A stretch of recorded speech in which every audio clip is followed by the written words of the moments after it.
So I teamed up with my friend Epsilon, and we coded Plague Inc. for a calculator. This is how we did it. Since I'm an incompetent programmer, I started off by doing the mockup.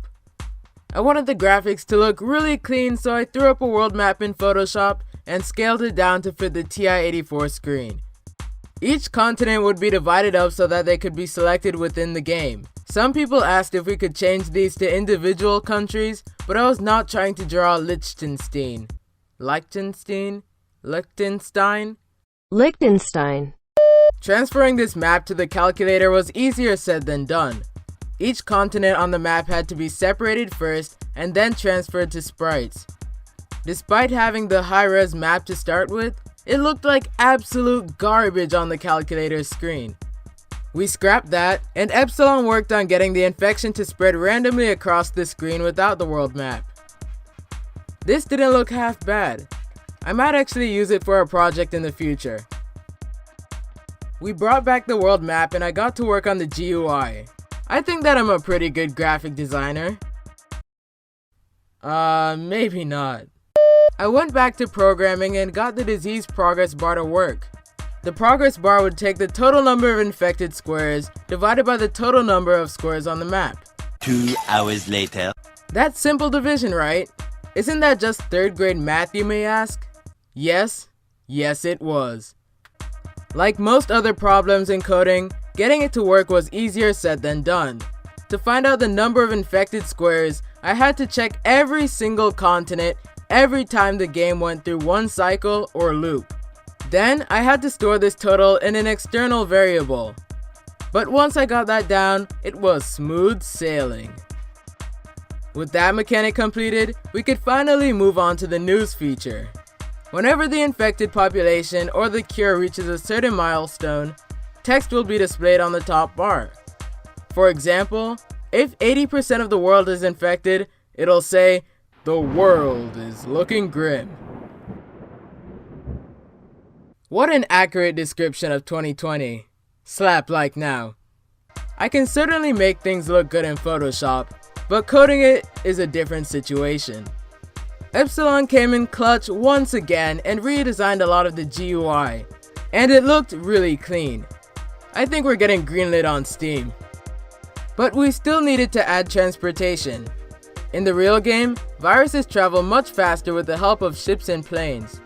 We added a transportation view that really shows how the virus spreads by plane. If a connection is made, it'll draw a green line between the ports. And if a port is closed, it won't be able to receive any traffic. I really like how this turned out. Before we moved any further, we still needed to reduce the program size, because after all, we're still coding for a graphing calculator. Epsilon had the idea of removing the yellow outline in favor of a rectangular outline. It certainly wasn't the most glorious solution, but it was time to really focus on the core game mechanics. By this time in the project, we were utterly defeated. Features were taking longer than we thought to implement, the gameplay was boring, and only a small percentage of the people watching this video are actually subscribed. So if you've been enjoying the video so far, feel free to do so. So we stepped away from the project for a while and got to thinking. We already had news, infection mechanics, and death, but we were missing one of the biggest features. Mutations. The strategy of Plague Inc. really comes in when you have to choose how your virus spreads. If your virus spreads too quickly, the world will rush to find a cure. If your virus is too slow, the world's ports will close before your virus can spread. With that in mind, we got to work. I coded it so that every time the virus infects a certain percentage of the population, you will earn DNA points. I already mentioned 2 options that are in the original game, speed and mortality. But there is another option that I'm not quite sure we should keep in, and that is civil unrest.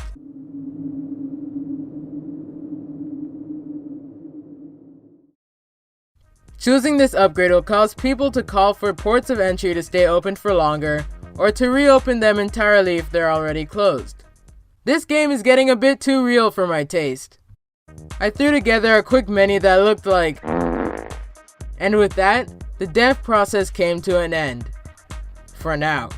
Some developers end up polishing their game for years with no stable release in sight, but we wanted to get a playable product out first and then we can fix whatever later. So I think it's time that we try this out for ourselves.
Mission failed.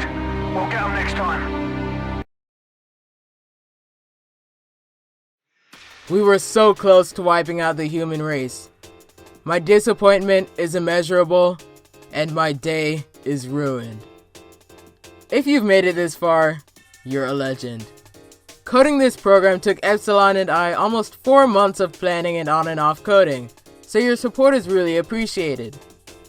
Let's see if we can get the creator of Plague Inc. to see this. I've included various resources that have helped me learn how to program for those of you who want to start coding. I've also linked to the behind the scenes progress of this game. As you saw in this video, coding isn't a perfect process, but with hard work and time, you can make almost anything that you want. That's why it's everyday code for everyday people. And remember to wash your hands.